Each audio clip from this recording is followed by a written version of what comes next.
When my daughter got married, I had already hidden the $8,000 fortune left by her mother. Thank God I did, because a week later, my son-in-law showed up at my door with a notary, trying to force me to sign it over. I'm glad to have you here. Follow my story until the end and comment the city you're watching from, so I can see how far my story has reached. I was sitting in my favorite chair, reading the morning paper, when the doorbell rang. 7:30 in the morning seemed awfully early for visitors, but I figured it might be the mailman with a package. What I found when I opened the door made my blood run cold. There stood my son-in-law, Marcus, dressed in an expensive suit I'd never seen before, flanked by a woman I didn't recognize carrying a leather briefcase. His usual charming smile was nowhere to be found. Instead, his face wore an expression I'd never seen before, cold, calculating, almost predatory. "Good morning, Brente," he said, pushing past me into my living room without waiting for an invitation. "We need to talk." The woman followed him in, her heels clicking against my hardwood floors. She set her briefcase on my coffee table with the kind of authority that made my stomach twist. "This is Ms. Rodriguez," Marcus continued, not bothering with pleasantries. "She's a notary public. We have some documents that need your signature." I felt my legs go weak. After 40 years in construction, I'd learned to read people, and everything about this situation screamed danger. The Marcus I knew, the one who'd courted my daughter Avalon for 2 years, who'd asked for my blessing before proposing, would never barge into my home like this. "What kind of documents?" I managed to ask, though my mouth felt dry as sandpaper.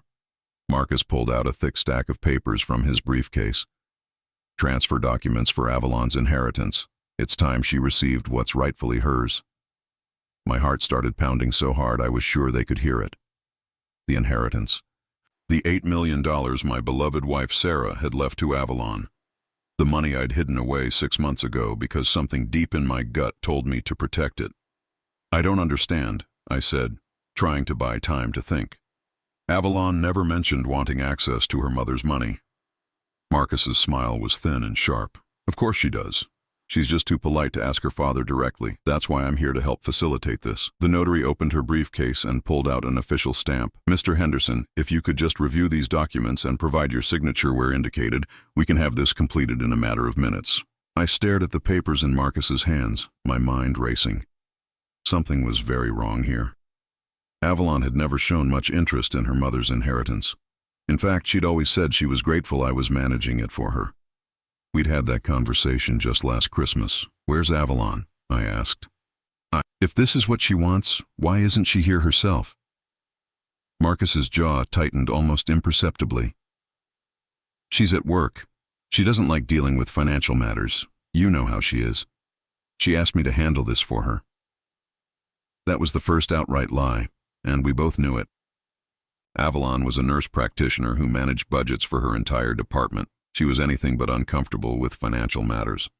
"I'd prefer to discuss this with my daughter first," I said, crossing my arms.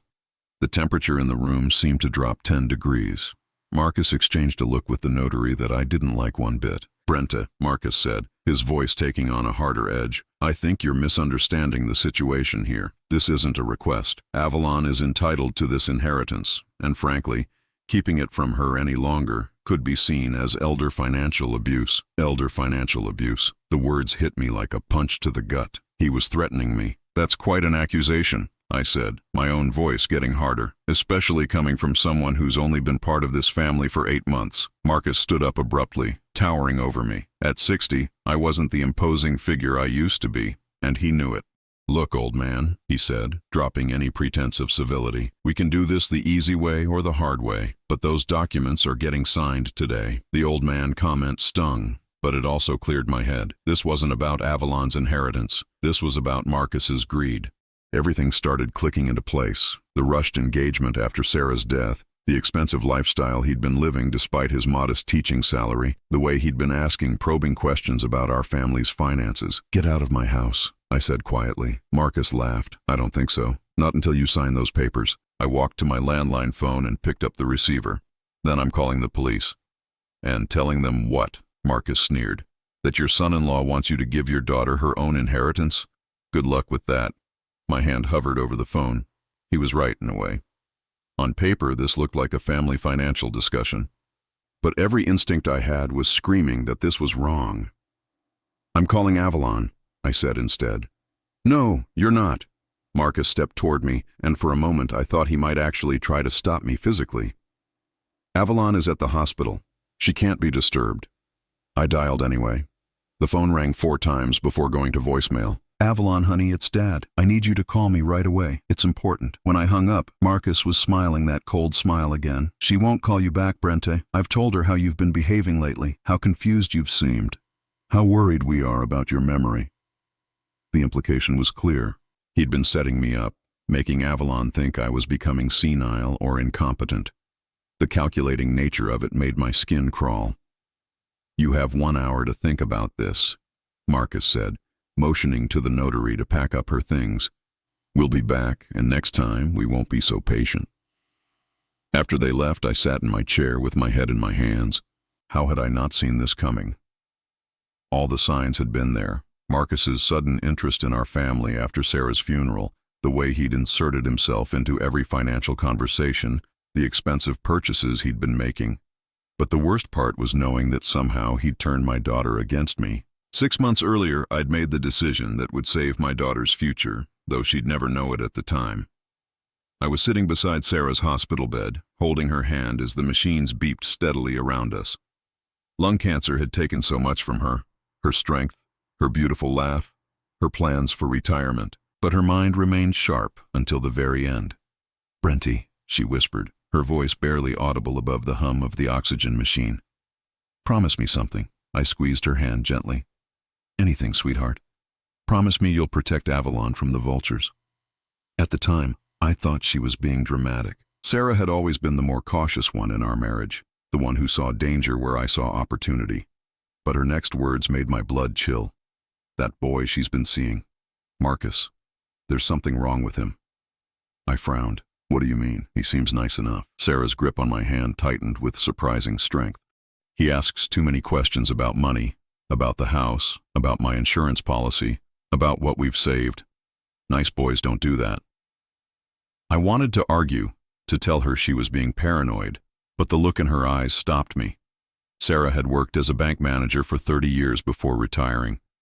She'd seen every type of financial predator that existed. What do you want me to do? I asked. Hide the inheritance, all of it.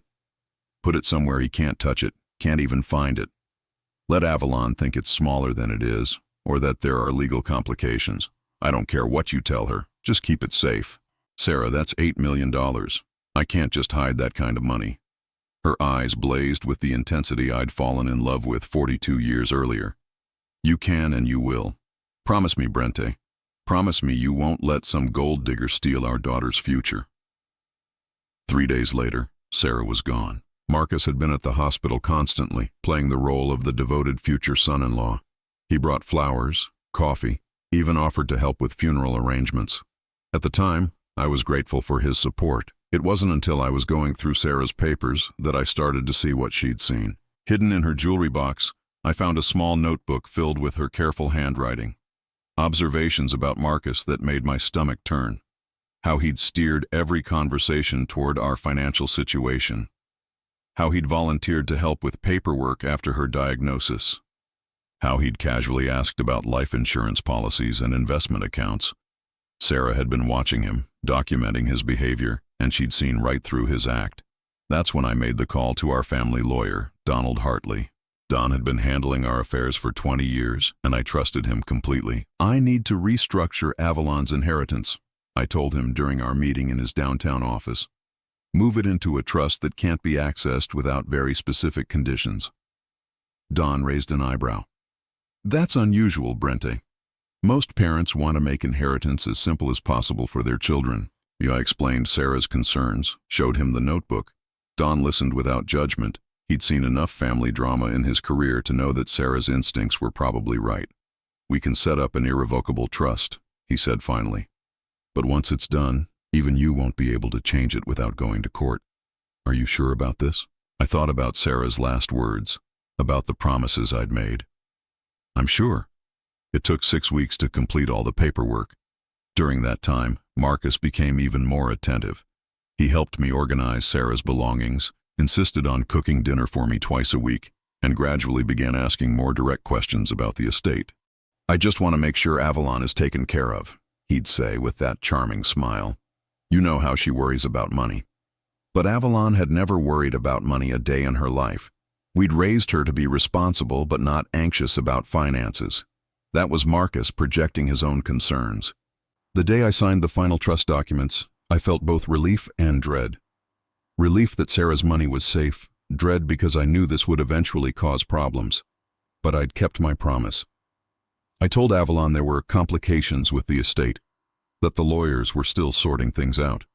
She seemed unconcerned, too wrapped up in her grief and her new relationship to press for details. Marcus, however, started asking pointed questions about timelines and legal requirements. The engagement came 3 months after Sarah's funeral, too soon in my opinion, but Avalon seemed happy. Marcus was attentive, romantic, everything a grieving daughter could want in a partner. He even insisted on a modest wedding, claiming he didn't believe in expensive ceremonies. At the time, I thought that showed character. Now I realized he was just being practical. Why waste money on a wedding when there were millions to be claimed later? The wedding 8 months ago had been small but beautiful. I walked Avalon down the aisle, trying to ignore the voice in my head that sounded suspiciously like Sarah warning me about what I was doing. Marcus had been the perfect groom, attentive, loving, seemingly devoted to my daughter. But things started changing almost immediately after the honeymoon. Avalon began calling less frequently. When she did call, Marcus was often in the background, contributing to the conversation, steering it toward practical matters. She started canceling our weekly dinners, claiming she was busy with work or that Marcus had made other plans. Most telling of all, she started asking about the inheritance. Not directly. Avalon was too polite for that, but in roundabout ways. "Have the lawyers made any progress? Or, do you think it'll be much longer before everything's settled?" I knew those weren't her questions. Marcus was coaching her, probably telling her that her father was being unnecessarily slow or even obstructive about her mother's estate. The final straw came last month when they showed up unannounced for dinner. I'd made Sarah's famous pot roast, hoping to recapture some of the warmth we'd lost, but the entire evening felt staged. Marcus dominated the conversation, asking detailed questions about my own finances, my retirement plans, even my health. "We just want to make sure you're taking care of yourself, Dad," Avalon had said, but her words sounded rehearsed. That night, after they left, I called Don Hartley. "I think it's starting," I told him. Sarah was right. "The trust is solid," Don assured me. "Even if he somehow forces you to sign something, he can't touch that money." "But Brente, this is going to get ugly before it gets better." Now, sitting in my living room after Marcus's threatening visit, I realized just how ugly it was about to become. My daughter's husband wasn't just a gold digger, he was a predator who'd spent months carefully planning this assault on our family's finances. The worst part was knowing that Avalon was completely under his influence, believing whatever lies he'd told her about my mental state or my motives for delaying her inheritance. I looked at the framed photo of Sarah on the side table, the one taken on our last anniversary.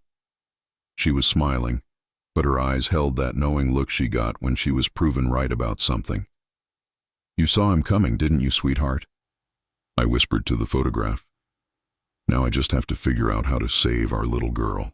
The phone finally rang at 3 in the afternoon. I'd been pacing my living room for hours, alternating between worry and anger, when Avalon's name appeared on the caller ID. "Dad?" Her voice sounded strained, different somehow. "Marcus said you called this morning. Is everything okay?" I took a deep breath, choosing my words carefully. "Honey, I need to see you, alone. Can you come over?" There was a pause, and I could hear muffled conversation in the background.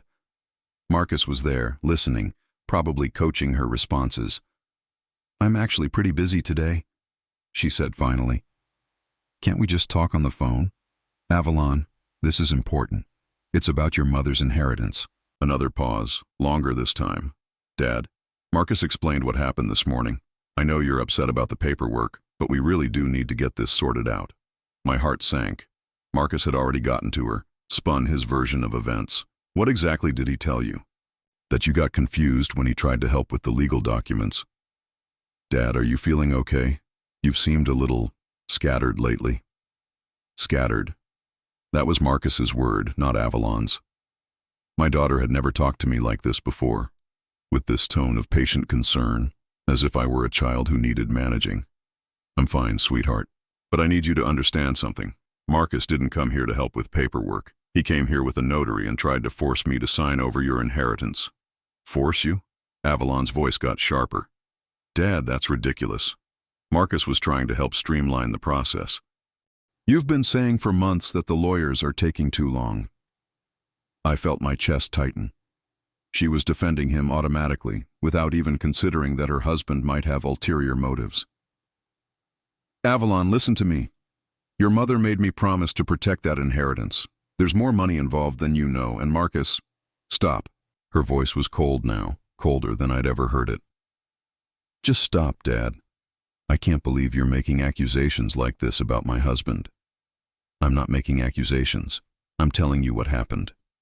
You're telling me your version of what happened. Marcus said you seemed paranoid, that you accused him of trying to steal from the family. Dad, that's not normal behavior. The word paranoid hit me like a slap. It was another of Marcus's words, another seed he'd planted in my daughter's mind. How long had he been building this narrative? How many conversations had he had with Avalon about my supposed mental decline? When was the last time we had dinner together? I asked suddenly. Just you and me? Avalon was quiet for a moment. I don't know. Why does that matter? It matters because Marcus has been systematically isolating you from me. Think about it, honey. When did you stop coming over for our weekly dinners? When did you stop calling me just to chat? I've been busy, she said, but there was less certainty in her voice now.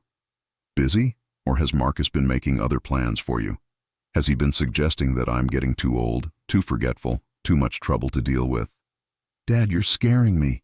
You're talking like Marcus is some kind of manipulator or something. Isn't he? The silence stretched between us. I could almost hear her thinking, questioning, maybe remembering things she'd dismissed or explained away. He loves me, she said finally, but her voice was smaller now. I'm sure he does, but he loves your money more. That's a horrible thing to say. It's the truth. Avalon, how much do you know about Marcus's finances, his debts, his spending habits before he married you? We don't talk about money much. He says it's not romantic. Another red flag. Sarah and I had always been open about finances with each other. It was one of the foundations of a strong marriage. Has he ever asked you to co-sign for anything? Credit cards, loans, investments? Well, she hesitated. He mentioned adding me to his business account for tax purposes. My blood ran cold. What business account? His consulting business. He said it would be easier if we filed taxes jointly if I was technically a partner. There was no consulting business. Marcus was a substitute teacher who worked maybe 3 days a week. This was just another way to get access to her money, her credit, her financial life. Avalon, has he asked you to put any of your own money into this business? Not much, just $5,000 to help with startup costs. Dad, why are you asking all these questions? $5,000. It wasn't much compared to the inheritance, but it was the first step. Test the waters, see how easily she could be convinced to hand over money. Honey, I need you to come over here tonight, and don't tell Marcus where you're going. I can't do that. We don't keep secrets from each other. But he's keeping secrets from you. What are you talking about? I took a deep breath. This was the moment of truth. Your mother's inheritance isn't held up in legal complications. I moved it into a protected trust 6 months ago because I was worried about exactly what happened this morning. You what? There's $8 million, Avalon. $8 million. And I hid it because your mother made me promise to protect it from men like Marcus. The silence on the other end of the phone was deafening. I could hear her breathing, fast and shallow. 8 million, she whispered. Your mother was a smart woman. She saw through Marcus's act before any of us did. She made me promise to keep the money safe until you were truly ready for it. Ready for it? I'm 35 years old, Dad. I think I'm ready to handle my own inheritance. Are you?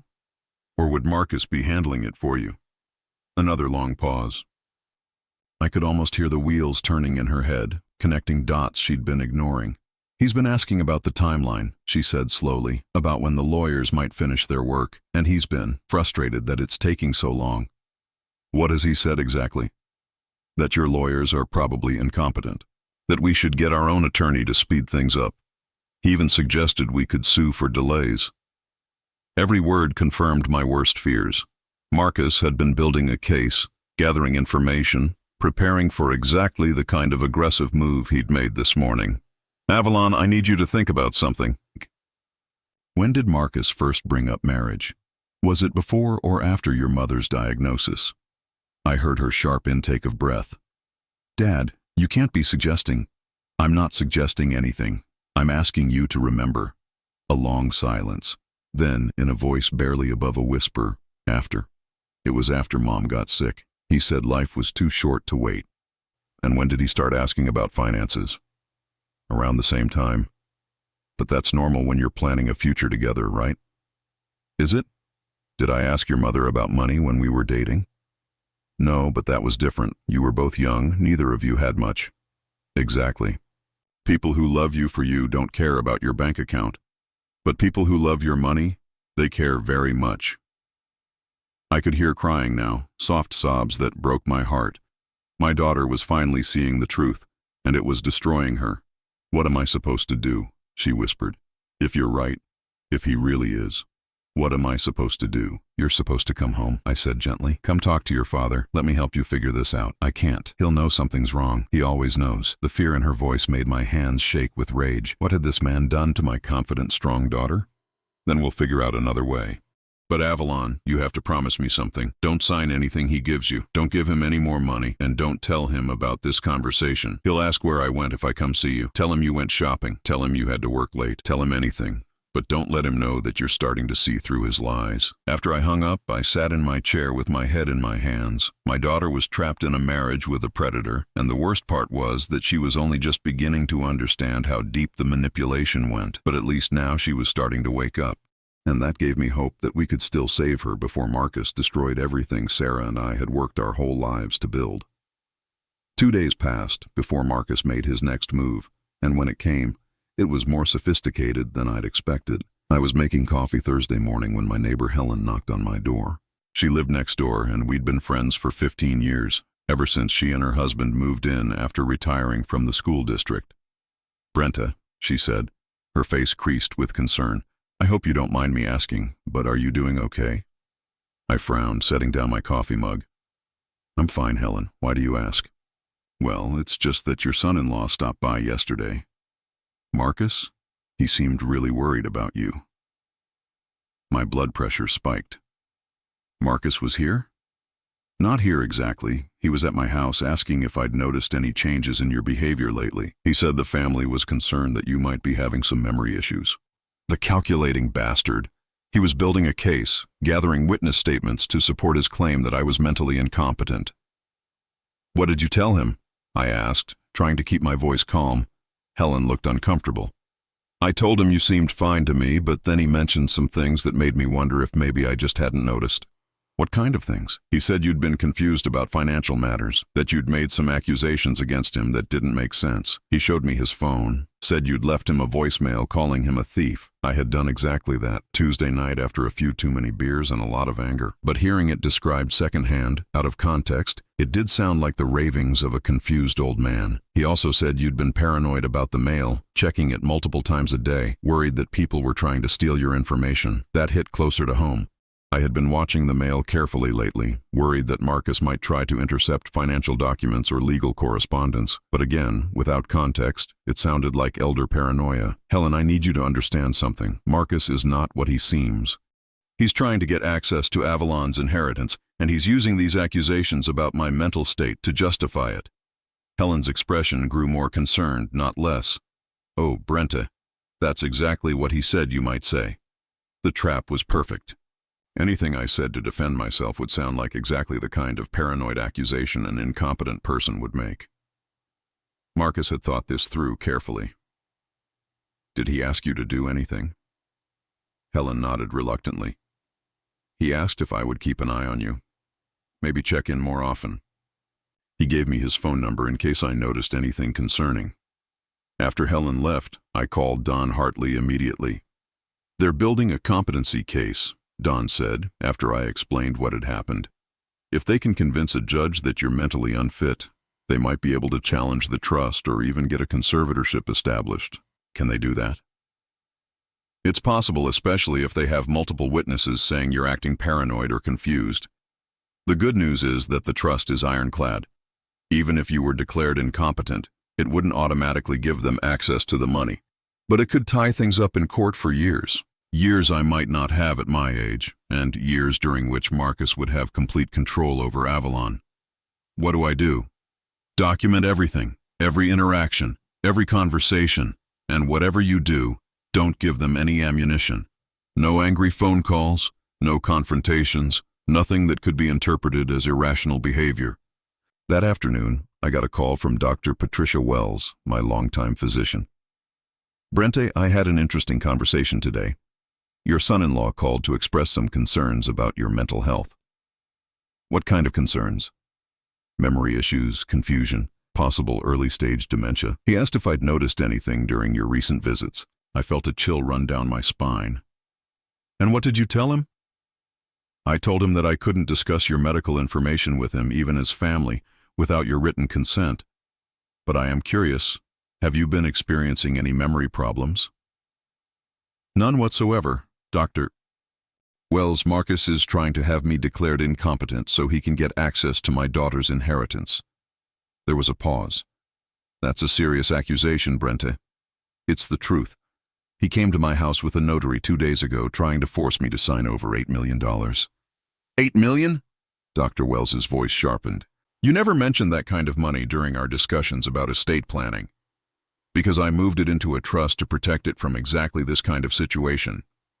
Another pause. Brente, I'm going to suggest something, and I want you to hear me out. Why don't you come in for a comprehensive mental health evaluation? If Marcus is making these accusations, having documented proof of your competency might be useful.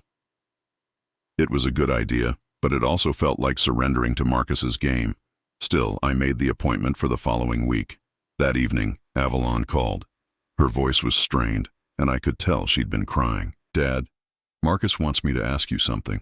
What is it, honey? He wants to know if you'd be willing to see a doctor about the memory issues. What memory issues? I don't have any memory issues. Dad, please don't get angry. He's just worried about you. We both are. Has he given you any examples of these supposed memory problems? He said you called him a thief, that you accused him of trying to steal from the family. Dad, that's not like you. It's exactly like me when someone tries to steal from my family. You're doing it again, she said, her voice breaking. You're being paranoid. Avalon, think about this logically. If I was really having memory problems, would I be able to run my own household, manage my own finances, take care of myself completely independently? Maybe it's just starting. Maybe it's just when you get stressed or emotional. Marcus had covered all the bases.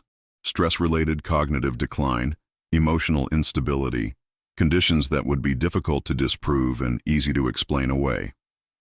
Sweetheart, I want you to do something for me. I want you to ask Marcus to show you the business account he had you invest in. What? The consulting business you put $5,000 into. Ask to see the bank statements, the business license, the client contracts. Dad, I can't just... Yes, you can. You're an investor now, remember? You have every right to see where your money went. Why would you want me to do that? Because I don't think there is a business. I think Marcus took your money and spent it. Or the silence on the other end was deafening. That's a horrible thing to say about my husband. Then prove me wrong. Ask to see the paperwork. I'm not going to spy on my own husband based on your paranoid suspicions. It's not spying to ask about your own investment. But she'd already hung up. An hour later, my phone rang again. This time, it was Marcus. We need to talk, he said without preamble. I think we've said everything we need to say. No, old man, we haven't. See, I've been talking to some people today. Neighbors, doctors, people who care about your well-being, and I'm hearing some concerning things. Such as you're clearly experiencing some kind of mental decline, making wild accusations, acting paranoid, harassing family members. It's sad, really. What do you want, Marcus? I want you to sign those papers, today, before this gets any uglier. And if I don't? Then tomorrow I file for emergency guardianship of your affairs. I've got 3 witnesses who will testify that you're mentally unfit, plus medical concerns documented by your doctor's office. How do you think that's going to go for you? The threat was clear. Submit to his demands or face a legal battle that could strip me of all my rights and leave Avalon completely under his control. You're not getting that money, I said quietly. Marcus laughed. We'll see about that. By the way, I'd stay away from Avalon for a while. She's pretty upset about your behavior lately. Wouldn't want to make things worse by having another one of your episodes in front of her. After he hung up, I sat in my darkened living room, feeling more alone than I had since Sarah died. Marcus had isolated me from my daughter, turned my neighbors against me, and was building a legal case to have me declared incompetent. But he'd made one mistake. He'd underestimated how far a father would go to protect his child. I pulled out my phone and called Don Hartley again. Don, I need you to prepare for war. The breakthrough came from an unexpected source. It was Friday evening when my phone rang, and I was surprised to see Avalon's number at 9:30 p.m. Dad? Her voice was shaky, different from the controlled tone she'd been using lately. Can you come pick me up?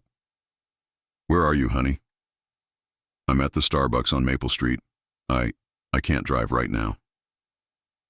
20 minutes later, I found my daughter sitting in the corner of the coffee shop, her hands wrapped around a cup that had clearly gone cold hours ago. Her eyes were red and swollen, and she looked smaller somehow, like the confident woman she'd been had been hollowed out. What happened? I asked, sitting down across from her. She stared into her coffee cup for a long moment before speaking. I asked about the business account. My heart clenched. And? There is no business account. There's no consulting business. There's no anything. Her voice cracked. The $5,000 I gave him, he spent it on a down payment for a motorcycle. I reached across the table and took her hand. She didn't pull away. When I confronted him about it, he said the business was still in development, that he'd used the money for research and networking. But when I pressed him for details, he got angry. Really angry. Did he hurt you? Not physically. But Dad, the things he said. She looked up at me with eyes full of pain. He called me stupid for questioning him. Said I didn't understand business and should leave financial decisions to him. And then he said something that made everything click into place. I waited, letting her take her time.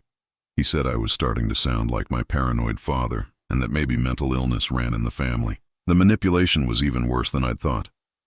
Marcus had been laying groundwork to make Avalon question her own sanity if she ever started seeing through his lies. That's when I remembered something Mom used to say. Avalon continued. She always told me that if someone tried to make me doubt my own perceptions, that was a sign they were lying to me. Sarah's wisdom, reaching out from beyond to protect our daughter. So I started looking through his things while he was in the shower. I found his laptop open, and Dad, there were emails. What kind of emails? Avalon pulled out her phone with shaking hands. I took pictures. I don't know if this was legal, but I was scared and I had to know. She showed me the screen.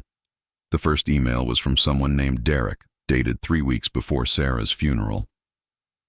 The cancer timeline looks good. You should have a clear path to the inheritance within 6 months if you play this right. Remember, grief makes people vulnerable. Be the supportive boyfriend, not the eager gold digger.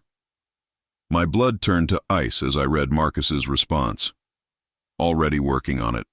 The old man trusts me, and Avalon is completely dependent on me for emotional support. The mother was the only one who saw through me, but that problem is solving itself. There are dozens of these, Avalon whispered, going back almost 2 years. Dad, he wasn't dating me, he was hunting me. She scrolled to another exchange, this one more recent. Derek, what's the holdup with the money? Marcus, the old bastard hid it somehow, but I'm building a competency case. With the right legal pressure, I should be able to get control within a few months. Derek, what about the wife? Marcus, completely manipulated. She thinks her father is going senile, and I'm the only one looking out for her interests. By the time this is over, she'll be grateful I saved her from his mental decline.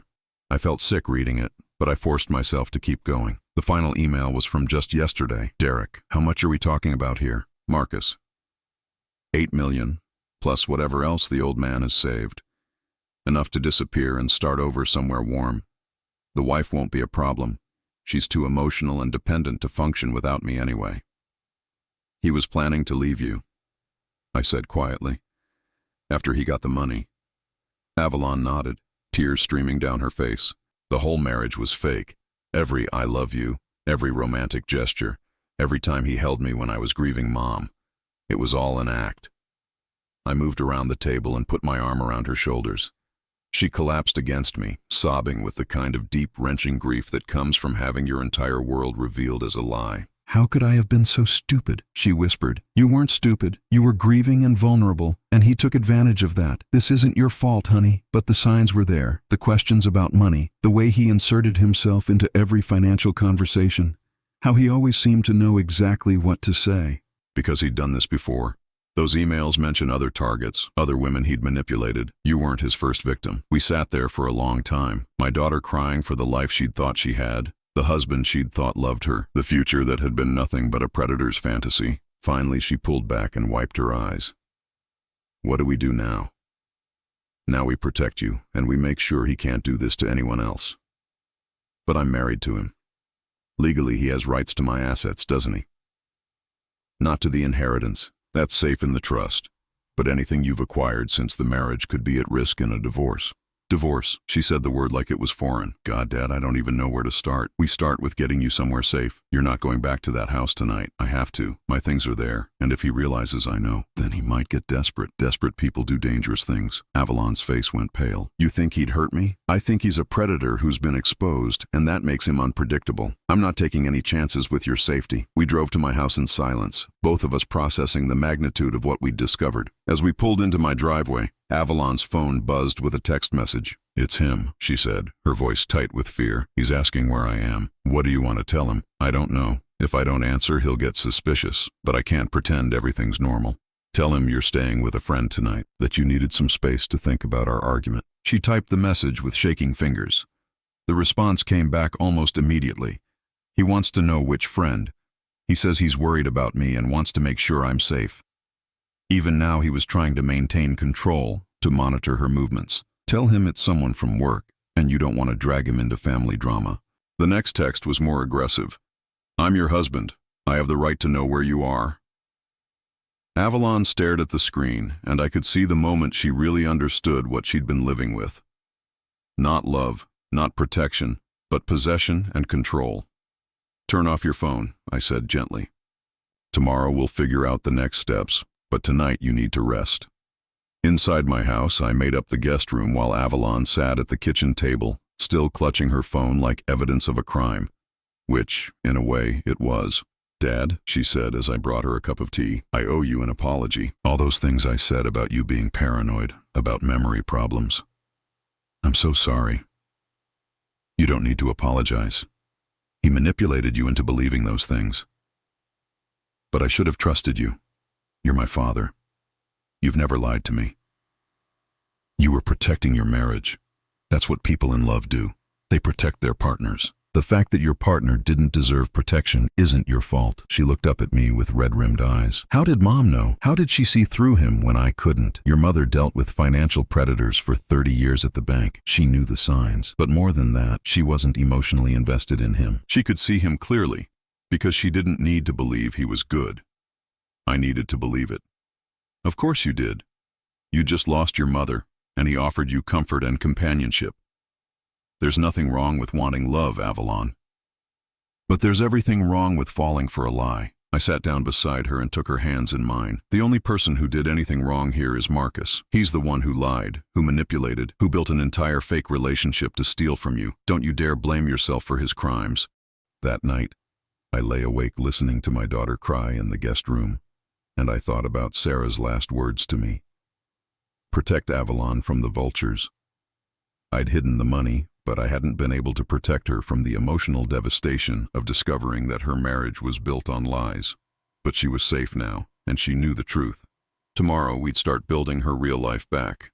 6 months later, I sat in my backyard watching Avalon plant roses in the garden bed Sarah had always tended. The divorce had been finalized 2 weeks ago, and my daughter was finally starting to look like herself again. The legal battle had been uglier than we'd anticipated. Marcus had fought the divorce viciously at first, claiming that Avalon was having a breakdown and couldn't make rational decisions. He'd even tried to use his manufactured evidence of my supposed mental decline to suggest that our entire family was unstable. But those emails had been our salvation. Don Hartley had worked with a computer forensics expert to verify their authenticity, and they'd painted a clear picture of fraud and manipulation that no judge could ignore. The case had been so strong that the prosecutor had decided to file criminal charges for attempted theft and conspiracy. Marcus's partner Derek, it turned out, had been running similar cons across 3 states. They'd targeted at least 6 other women, all recently widowed, all with substantial inheritances. Avalon wasn't their first victim, but she would be their last. "The detective called this morning," Avalon said, brushing dirt off her hands as she stood up. "Marcus pled guilty to avoid trial. He got 18 months. How do you feel about that?" She considered the question carefully. "My daughter had been in therapy since leaving Marcus, working through the trauma of emotional manipulation and rebuilding her sense of self-worth. I feel like it's enough," she said finally. "I don't need him to suffer. I just need him to be gone." The financial aftermath had been manageable. Marcus had spent most of Avalon's $5,000, but we'd recovered some of it. More importantly, the inheritance had remained completely untouched. Sarah's $8 million was still safely held in trust, waiting for Avalon to be ready to manage it. "I've been thinking about the money," Avalon said, as if reading my thoughts. "Oh? I want to do something meaningful with part of it. Something Mom would have approved of." We'd had this conversation several times over the past few months. Avalon felt guilty about the inheritance, as if having money made her a target for future predators. But gradually, she was beginning to see it as an opportunity, rather than a burden. "What did you have in mind?" "There's a program at the community college for women re-entering the workforce after divorce or widowhood. They need funding for childcare and job training. I thought maybe I could endow a scholarship program.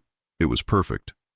Sarah had always believed in helping women become financially independent, and this would honor her memory while protecting other potential victims from predators like Marcus. "I think your mother would love that," I said.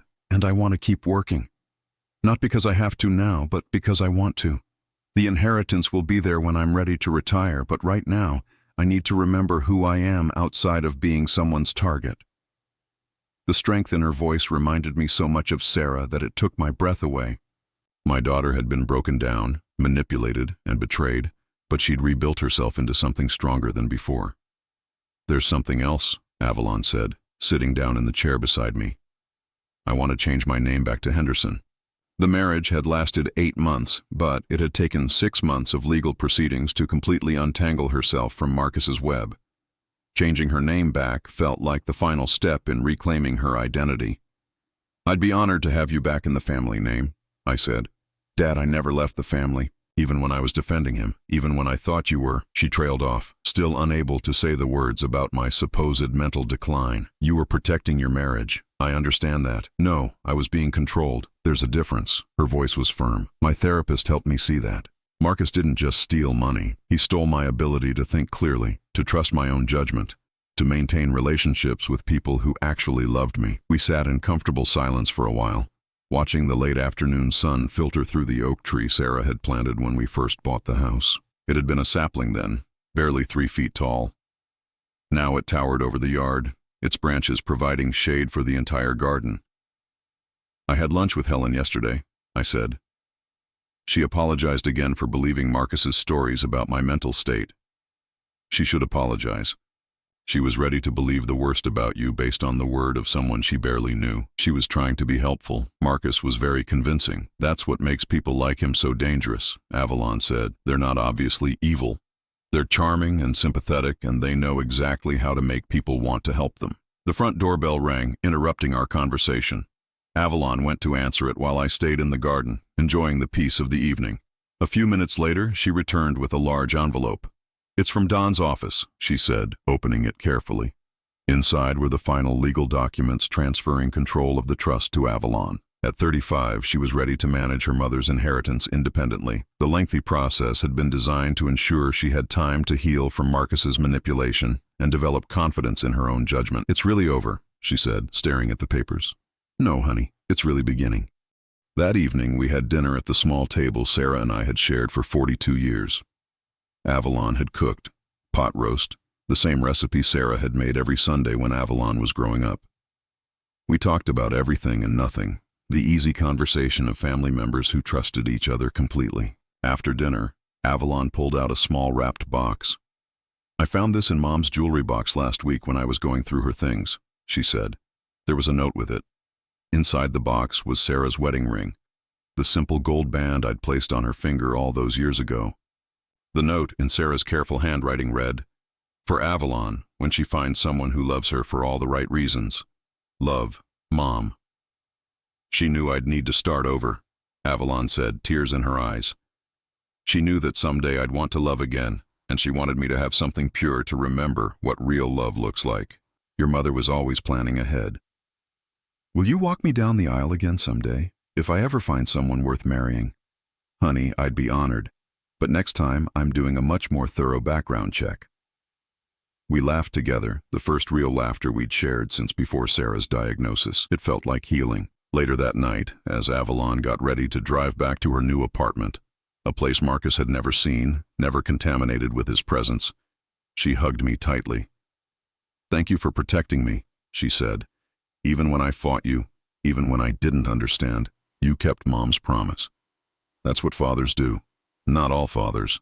I know how hard it was keeping that secret, letting me think you were holding up the inheritance for no reason. You could have told me the truth at any time and risk Marcus finding out about the money. No, sweetheart. Sometimes protection means letting people think the worst of you. She pulled back and looked at me seriously. I'll never doubt you again, Dad.